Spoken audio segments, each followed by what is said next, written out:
রাসূলের হাদিসে প্রমাণ করে কেউ যদি মিথ্যা কথা বলে তাহলে তাকে বলা হয়েছে একটি মিথ্যা কথা বললে তার মুনাফিকের খাতায় নাম লেখা হয়। মুনাফিক তাকে বলা হয়, মুনাফিক তাকে বলা হয়। মুনাফিক সে সালাত আদায় করে, সে তো সিয়াম পালন করে, সে তো হজও করে, সে তো দানও করে, সাদকাও করে। অপরাধ কি?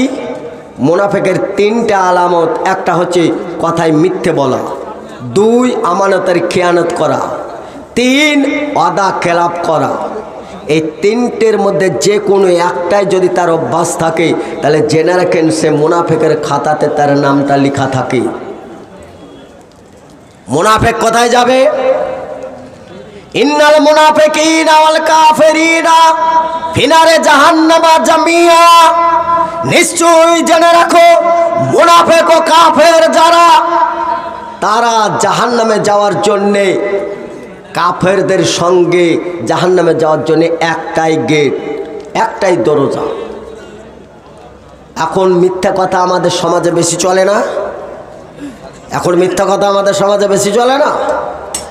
যে যত মিথ্যা কথার প্রতিযোগিতায় চালাচ্ছে, এত মিথ্যা কথা বলে, ফলে ভয় নেই যে আমরা মুনাফিক হচ্ছি, জাহান্নামের সর্বনিম্ন স্তরে যাবে, ওয়ালান তাজিদ লাহুম নাসীরা, আর সেখান থেকে আল্লাহর কোনো সাহায্য পাওয়া যাবে না। এ ভয় আমাদের আছে? নেই। অত টিপে টিপে দেখা হয়েছে, ছোট ছোট খণ্ড খণ্ড ভাবে সব টিপে টিপে দেখেছি। মুসলিমদের যখন ঐক্যবদ্ধ নেই, মুসলিমদের যখন আর ইউনিটি নেই, মুসলিমদের যখন ইউনিফর্ম নেই, মুসলমানদের যখন রাজা নেই, মুসলমানরা আর তাজা নেই, মুসলমানের দল নেই, মুসলমানদের আর বল নেই, অতএব মুসলমানদেরকে এখন যে কোনো অবস্থাতেই গিলে নেওয়া যাবে। তাই ইস্যু খাড়া করে আজকে বাবরি মসজিদ, কাটরা মসজিদ শুধু না, ত্রিপুরা মসজিদ না, জ্ঞানপাপী মসজিদ না, আদিনা মসজিদ না, ত্রিপুরা মসজিদ না, বাবরি মসজিদ না, 200 বছরের ঐতিহাসিক মসজিদ নয়, আজকে বুলডোজার দিয়ে ভেঙে চুরচুর করা হচ্ছে। মসজিদে সালাত আদায় করছে, পুলিশ প্রশাসনরা লাঠি মেরে, হাই মেরে তাদেরকে রাস্তায় গড়ি দেওয়া হচ্ছে। যদি ঈমান যদি আমাদের থাকতো, পায়ে লাথি মারার আগে 7 বার ভাবত। কিন্তু দুঃখের বিষয় এটা, মুসলিমরা এখন ফুটবলের কাজ কি? এ যখন চড়াম করে এক লাথি মারে, তার একজনের পায়ে যে পড়ে, আর একজন যখন লাথি মারে আর একজনের পায়ে পড়ে, মানে লাথির প্রতিযোগিতায় বল যখন গড়ে বেড়ায়, ধরে বেড়ায়। এ ভাই হাজিকুল সাহেব বলটাকে এরকম ধরে নিয়েছে একবার, বলটাকে ধরে বলটাকে বলছে, আরে ভাই যার পায়ের সামনে যাও সেই তো বিরাট হাই মারে আর লাথি মারে, কি অপরাধ তোমার?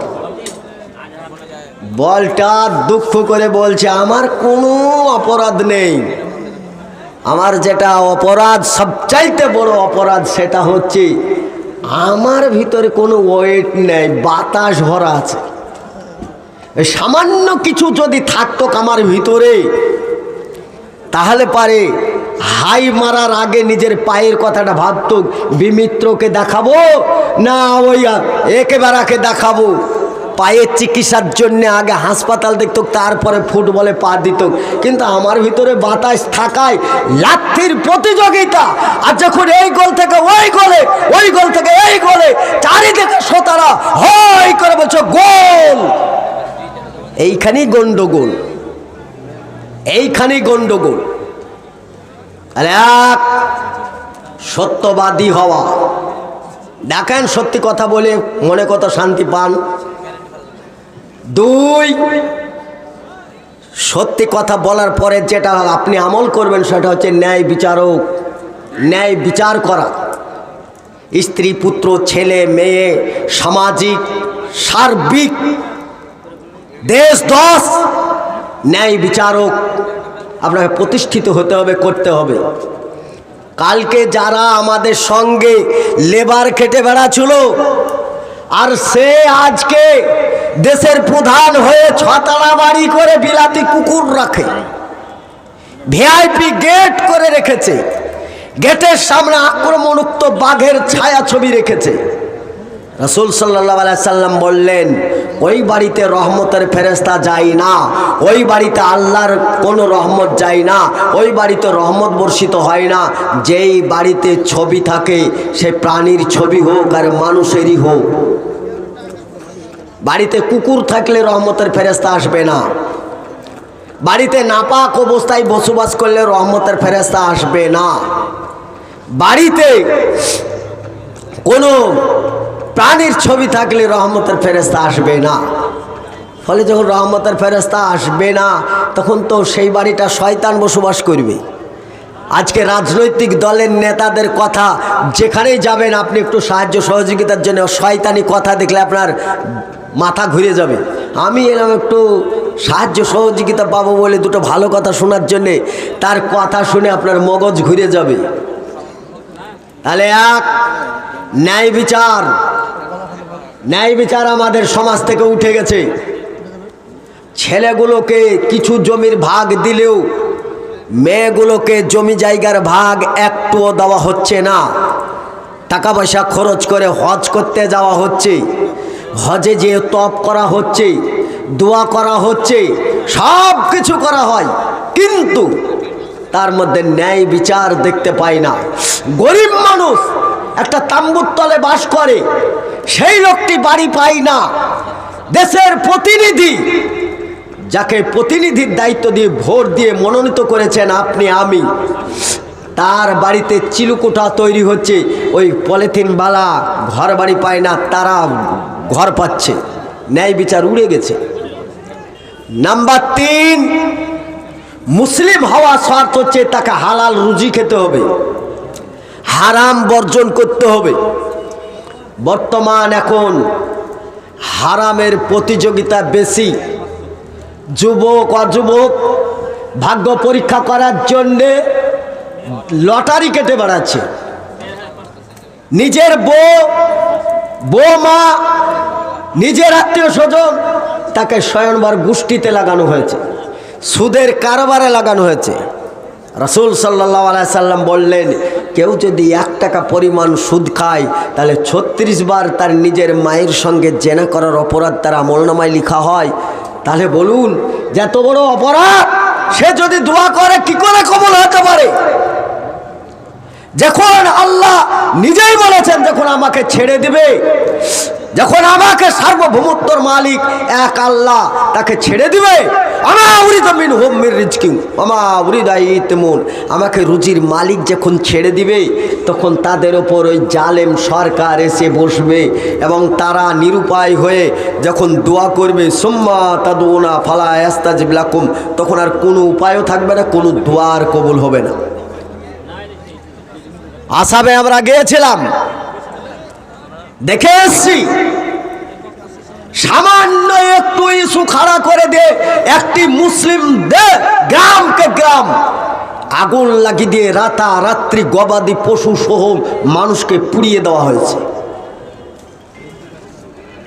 আর কত ঘুমিয়ে থাকবেন?